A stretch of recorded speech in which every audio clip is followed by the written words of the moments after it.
अथ तृतीयोऽध्यायः। सूत उवाच जगृहे पौरुषं रूपम्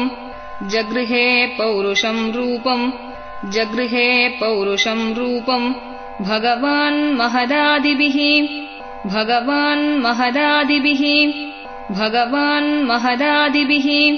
सम्भूतं षोडशकलम्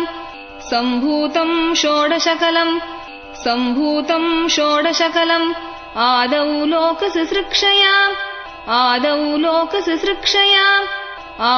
लोकसृक्षया यस्यांभसि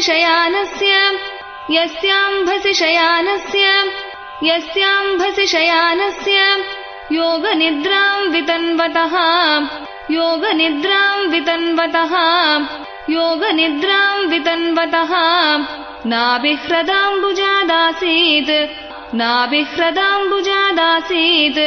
नाभिह्रदाम्बुजादासीत् ब्रह्मा विश्वसृजां पतिः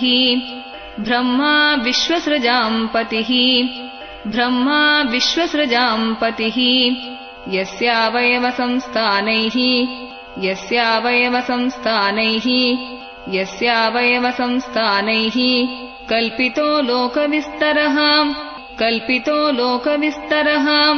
कल्पितो लोकविस्तरः तद्वै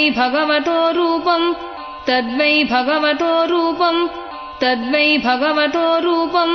विशुद्धं सत्त्वमूर्जितम्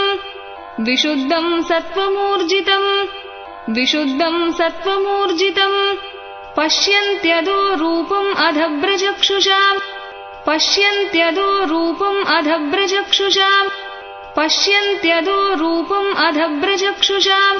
सहस्रपादोरुभुजाननाद्भुतम्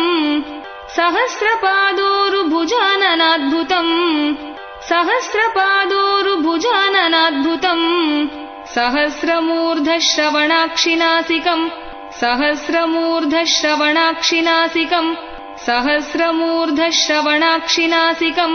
सहस्रमौल्यम्बरकुण्डलोल्लसत्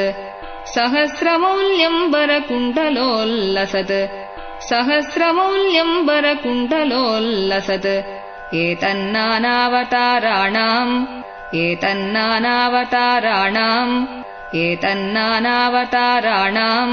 निधानं बीजमव्ययम्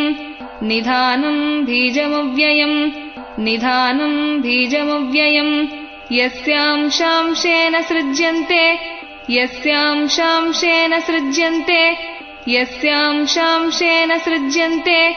देवतिर्यं नरादयः स एव प्रथमं देवः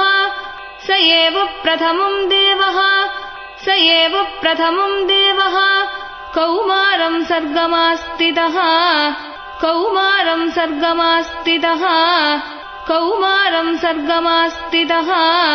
चचार दुश्चरं ब्रह्मा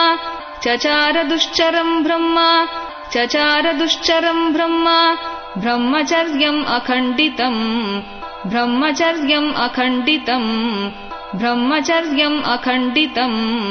द्वितीयं तु भवायास्य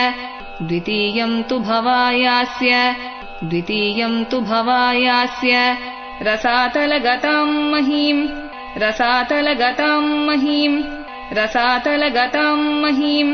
उद्धरिष्यन्नुपादत्त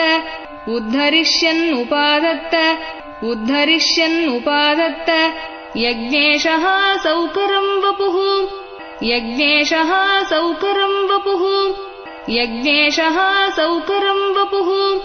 तृतीयं ऋषिसर्गं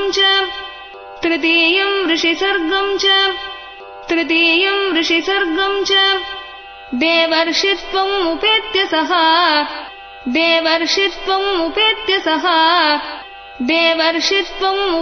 सः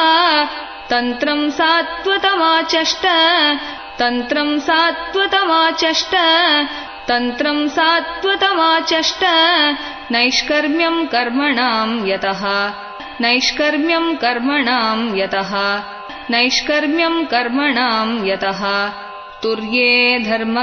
तुर्ये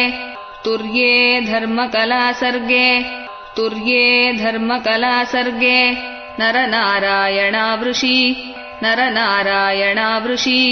नरनारायणावृषि भूत्वात्मोपशमोपेतम् भूत्वात्मोपशमोपेतम् भूत्वात्मोपशमोपेतम् अकरोद्दुश्चरम् तपः अकरोद्दुश्चरम् तपः अकरोद्दुश्चरम् तपः पञ्चमहाकपिलो नाम पञ्चमहाकपिलो नाम पञ्चमहाकपिलो नाम सिद्धेशः कालविप्लुतम् सिद्धेशः कालविप्लुतम् सिद्धेशः कालविप्लुतम् प्रोवाचासुरये साङ्ख्यम् प्रोवाचासुरये साङ्ख्यम् प्रोवाचासुरये साङ्ख्यम् तत्त्वग्रामविनिर्णयम् तत्त्वग्रामविनिर्णयम्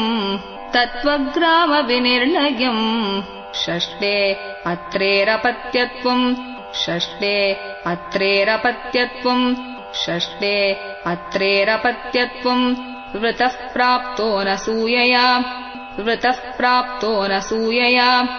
वृतः प्राप्तो न सूयया आन्वीक्षिकीमलर्काय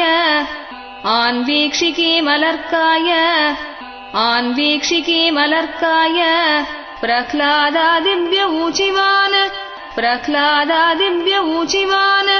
प्रह्लादादिव्य ऊचिवान् ततः सप्तम आकूत्याम् ततः सप्तम आकूत्याम् ततः सप्तम आकूत्याम् रुचेर्यज्ञोऽभ्यजायत रुचेर्यज्ञोऽभ्यजायत रुचेर्यज्ञोऽभ्यजायत स यामाद्यैः सुरगणैः स यामाद्यैः सुरगणैः स यामाद्यैः सुरगणैः अपात्स्वायम्भुवान्तरम् अपात्स्वायम्भुवान्तरम्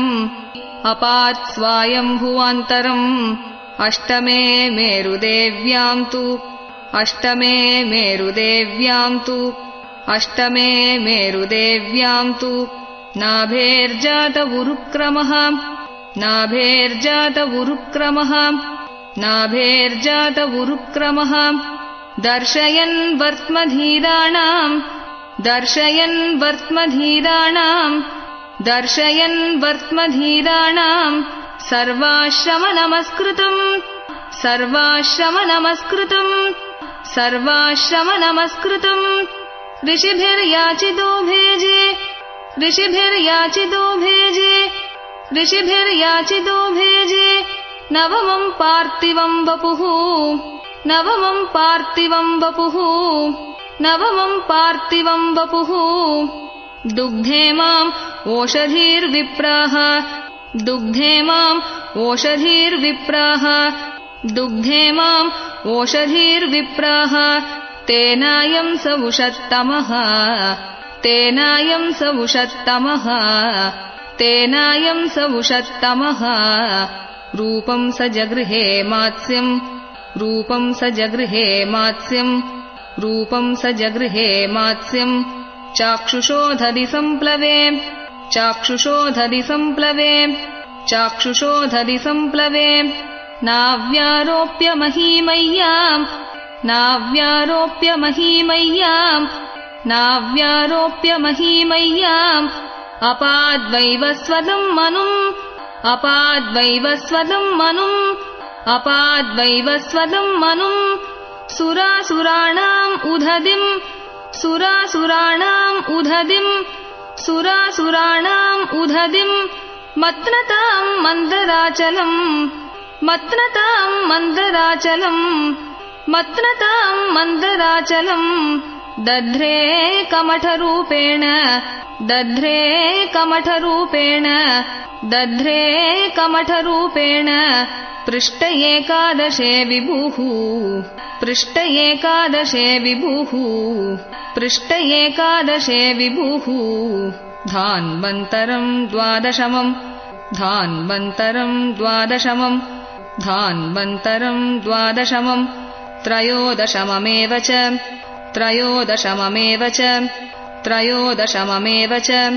अपाययत्सुरानन्यान् अपाययत्सुरानन्यान् अपाययत्सुरानन्यान् मोहिन्या मोहयन् स्त्रिया मोहिन्या मोहयन् स्त्रिया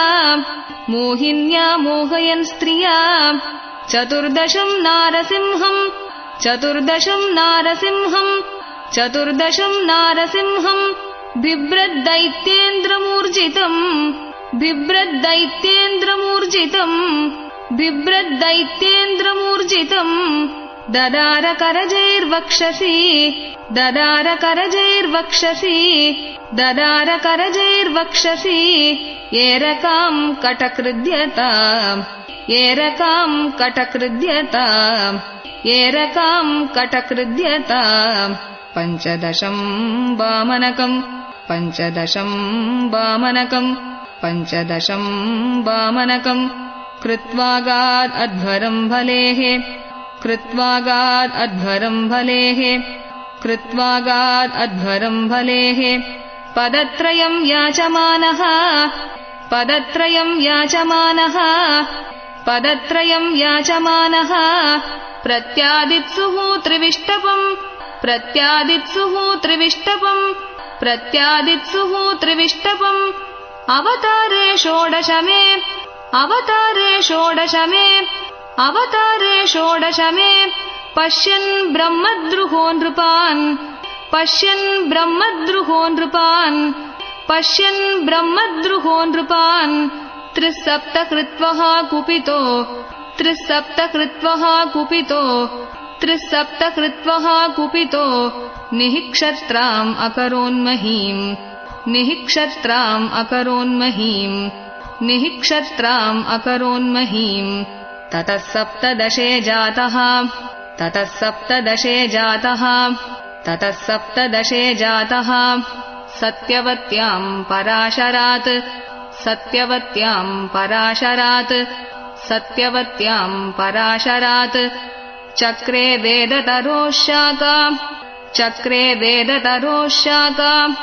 चक्रे वेदतरोः शाखा दृष्ट्वा पुंसोऽल्पमेधसः दृष्ट्वा पुंसोऽल्पमेधसः दृष्ट्वा पुंसोऽल्पमेधसः नरदेवत्वमापन्नः नरदेवत्वमापन्नः नरदेवत्वमापन्नः सुरकार्यचिकीर्षयाम् सुरकार्यचिकीर्षयाम् सुरकार्यचिकीर्षयाम् समुद्रनिग्रहादीनि समुद्रनिग्रहादीनि समुद्रनिग्रहादीनि चक्रे वीर्याण्यतः परम् चक्रे वीर्याण्यतः परम् चक्रे वीर्याण्यतः परम्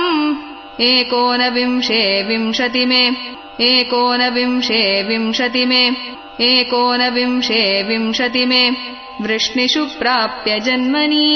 वृष्णिषु प्राप्य जन्मनि वृष्णिषु प्राप्य जन्मनि रामकृष्णाविति भुवो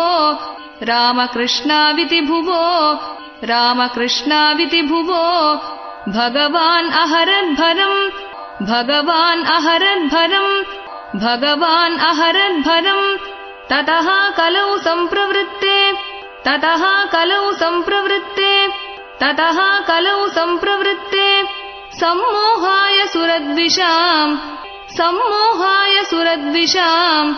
सम्मोहाय सुरद्विषाम् बुद्धो नाम्ना जनसुतः बुद्धो नाम्ना जनसुतः बुद्धो नाम्ना जनसुतः कीकटेषु भविष्यति कीकटेषु भविष्यति कीकटेषु भविष्यति अतासौ युगसन्ध्यायाम् अतासौ युगसन्ध्यायाम् अतासौ युगसन्ध्यायाम् दस्युप्रायेषु राजसु दस्युप्रायेषु राजसु दस्युप्रायेषु राजसु जनिता विष्णुयशसो जनिता विष्णुयशसो जनिता विष्णुयशसो नाम्ना कल्केर्जगत्पतिः नाम्ना कल्केर्जगत्पतिः नाम्ना कल्केर्जगत्पतिः अवतारा हि असङ्ख्येया अवतारा हि असङ्ख्येया अवतारा हि असङ्ख्येया हरेः सत्त्वनिधेर्द्विजाः हरेः सत्त्वनिधेर्द्विजाः हरेः सत्त्वनिधेर्द्विजाः यथा विदासिनः कुल्याः यथा विदासिनः कुल्याः यथा विदासिनः कुल्याः सरसस्युः सहस्रशः सरसस्युः सहस्रशः सरसस्युः सहस्रशः ऋषयो मनवो देवा ऋषयो मनवो देवा ऋषयो मनवो देवा मनुपुत्र महौजसः मनुपुत्र महौजसः मनुपुत्र महौजसः कलाः सर्वे हरेरेव कलाः सर्वे हरेरेव कलाः सर्वे हरेरेव सप्रजापतयस्तथा सप्रजापतयस्तथा सप्रजापतयस्तथा एते चांशकलाः पुंसः एते चांशकलाः पुंसः एते चांशकलाः पुंसः कृष्णस्तु भगवान् स्वयम् कृष्णस्तु भगवान् स्वयम् कृष्णस्तु भगवान् स्वयम् इन्द्रारिव्याकुलम् लोकम् इन्द्रारिव्याकुलम् लोकम् इन्द्रारिव्याकुलम् लोकम् मृडयन्ति युगे युगे मृडयन्ति युगे युगे मृडयन्ति युगे युगे जन्मगुह्यम् भगवतो जन्मगुह्यम् भगवतो जन्मगुह्यम् भगवतो य एतत्प्रयतो नरः य एतत्प्रयतो नरः य एतत्प्रयतो नरः सायम् प्रातर्गृणन् भक्त्या सायम् प्रातर्गृणन् भक्त्या सायम् प्रातर्गृणन् भक्त्या दुःखग्रामाद्विमुच्यते दुःखग्रामाद्विमुच्यते दुःखग्रामाद्विमुच्यते एतद्रूपम् भगवतो एतद्रूपम् भगवतो एतद्रूपम् भगवतो ह्यरूपस्य चिदात्मनः ह्यरूपस्य चिदात्मनः ह्यरूपस्य चिदात्मनः मायागुणैः विरचितम् मायागुणैः विरचितम् मायागुणैः विरचितम् महदाधिभिरात्मनि महदाधिभिरात्मनि महदाधिभिरात्मनि यथा नभसि मे गौघो यथा नभसि मे गौघो यथा नभसि मे गौघो रेणुर्वा पार्थिवोनिले रेणुर्वा पार्थिवोनिले रेणुर्वा पार्थिवोनिले एवम् द्रष्टरि दृश्यत्वम् एवम् द्रष्टरि दृश्यत्वम् एवम् द्रष्टरि दृश्यत्वम् आरोपितम् अबुद्धिभिः आरोपितम् अबुद्धिभिः आरोपितम् अबुद्धिभिः अतः परम् यदव्यक्तम् अतः परम् यदव्यक्तम् अतः परम् यदव्यक्तम् अव्यूढगुणव्यूहितम् अव्यूढगुणव्यूहितम् अव्यूढगुणव्यूहितम् अदृष्टाश्रुतवस्तुत्वात् अदृष्टाश्रुतवस्तुत्वात् अदृष्टाश्रुतवस्तुत्वात् सजीवो यत्पुनर्भवः सजीवो यत्पुनर्भवः सजीवो यत्पुनर्भवः यत्रे मे सदसद्रूपे यत्रे मे सदसद्रूपे यत्रे मे सदसद्रूपे प्रतिषिद्धे स्वसंविदा प्रतिषिद्धे स्वसंविदा प्रतिषिद्धे स्वसंविदा अविद्यया आत्मनि कृते अविद्यया आत्मनि कृते अविद्यया आत्मनि कृते इति तद्ब्रह्मदर्शनम् इति तद्ब्रह्मदर्शनम् इति तद्ब्रह्मदर्शनम् यद्येषो परता देवी यद्येषो परता देवी यद्येषो परता देवी माया वैशारदीमतिः माया वैशारदीमतिः माया वैशारदीमतिः सम्पन्न एवेति विदुः सम्पन्न एवेति विदुः सम्पन्न एवेति विदुः महिम्निस्वे महीयते महिम्निस्वे महीयते महिम्निस्वे महीयते एवं जन्मानि कर्माणि एवं जन्मानि कर्माणि एवं जन्मानि कर्माणि ह्यकर्तुः अजनस्य च ह्यकर्तुः अजनस्य च ह्यकर्तुः अजनस्य च वर्णयन्ति स्म कवयो वर्णयन्ति स्म कवयो वर्णयन्ति स्म कवयो वेदगुह्यानि हृत्पतेः वेदगुह्यानि हृत्पतेः वेदगुह्यानि हृत्पतेः स वा इदं विश्वम् अमोघलीलः स वा इदं विश्वम् अमोघलीलः स वा इदं विश्वम् अमोघलीलः सृजत्यवत्यत्ति न सज्जतेऽस्मिन् सृजत्यवत्यत्ति न सज्जतेऽस्मिन् सृजत्यवत्यत्ति न सज्जतेऽस्मिन् भूतेषु चान्तर्हित आत्मतन्त्रः भूतेषु चान्तर्हित आत्मतन्त्रः भूतेषु चान्तर्हित आत्मतन्त्रः षाड्वर्गिकम् जिघ्रति षड्गुणेशः षाड्वर्गिकम् जिघ्रति षड्गुणेशः षाड्वर्गिकम् जिघ्रति षड्गुणेशः न चास्य कश्चित् निपुणेन धातुः न चास्य कश्चित् निपुणेन धातुः न चास्य कश्चित् निपुणेन धातुः अवैति जन्तुः कुमनीशवूतिः अवैति जन्तुः कुमनीशवूतिः अवैति जन्तुः कुमनीशवूतिः नामानि रूपाणि मनोवचोभिः नामानि रूपाणि मनोवचोभिः नामानि रूपाणि मनोवचोभिः सन्तन्वतो नटचर्याविवाज्ञः सन्तन्वतो नटचर्याविवाज्ञः सन्तन्वतो नटचर्याविवाज्ञः स वेदधातुः पदवीम् परस्य स वेदधातुः पदवीम् परस्य स वेदधातुः पदवीम् परस्य दुरन्तवीर्यस्य रथाङ्कपाणेः दुरन्तवीर्यस्य रथाङ्कपाणेः दुरन्तवीर्यस्य रथाङ्कपाणेः यो मायया सन्ततयानुवृत्त्या यो मायया सन्ततयानुवृत्त्या यो मायया सन्ततयानुवृत्त्या भजेत तत्पादसरोजगन्धम् भजेत तत्पादसरोजगन्धम् भजेत तत्पादसरोजगन्धम् अतेह धन्या भगवन्त इत्थम् अतेह धन्या भगवन्त इत्थम् अतेह धन्या भगवन्त इत्थम् यद्वासुदेवे अखिललोकनाथे यद्वासुदेवे अखिललोकनाथे यद्वासुदेवे अखिललोकनाथे कुर्वन्ति सर्वात्मकम् आत्मभावम् कुर्वन्ति सर्वात्मकम् आत्मभावम् कुर्वन्ति सर्वात्मकम् आत्मभावम् न यत्र भूयः परिवर्त उग्रः न यत्र भूयः परिवर्त उग्रः न यत्र भूयः परिवर्त उग्रः इदम् भागवतम् नाम पुराणम् ब्रह्मसंहितम् इदम् भागवतम् नाम पुराणम् ब्रह्मसंहितम्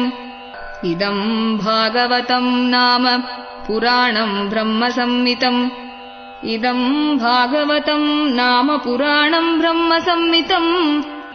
इदम् भागवतम् नाम पुराणम् ब्रह्मसंहितम् इदम् भागवतम् नाम पुराणम् ब्रह्मसंहितम् उत्तमश्लोकचरितम् उत्तमश्लोकचरितम् उत्तमश्लोकचरितम् चकार भगवान् ऋषिः चकार भगवान् ऋषिः चकार भगवान् ऋषिः निःश्रेयसाय लोकस्य निःश्रेयसाय लोकस्य निःश्रेयसाय लोकस्य धन्यम् स्वस्त्ययनम् महत् धन्यम् स्वस्त्ययनम् महत् धन्यम् स्वस्त्ययनम् महत् तदिदम् ग्राहयामास तदिदम् ग्राहयामास तदिदम् ग्राहयामास सुतम् आत्मवताम् परम् सुतम् आत्मवताम् परम् सुतम् आत्मवताम् वरम् सर्ववेदेतिहासानाम्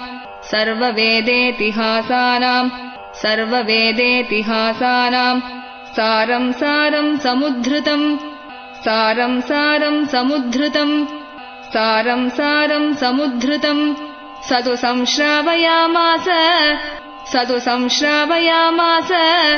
सतु संश्रावयामास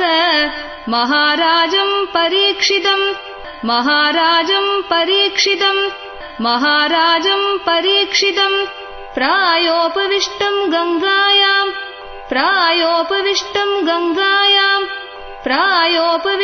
गङ्गायाम् परीतम् परमर्षिभिः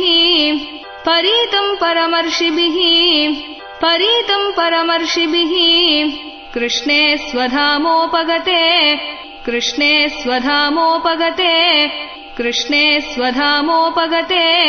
धर्मज्ञानादिभिः सह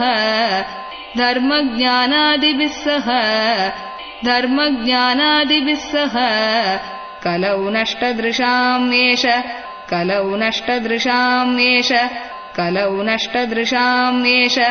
पुराणार्को धुनोधितः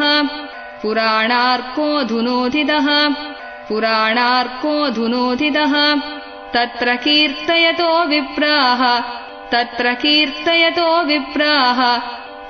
कीर्तयतो विप्राः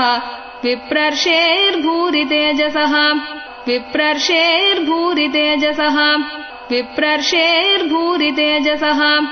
अहम् चाद्यगमम् तत्र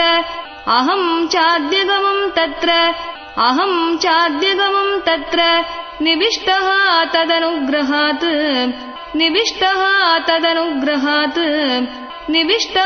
तदनुग्रहात् सोऽहम् वश्रावयिष्यामि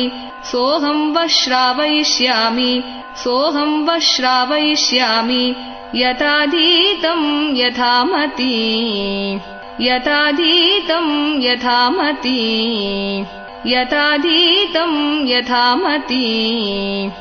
इति श्रीमद्भागवते महापुराणे पारमहंस्याम् संहितायाम् प्रथमस्कन्धे तृतीयोऽध्यायः। श्रीहरये नमः।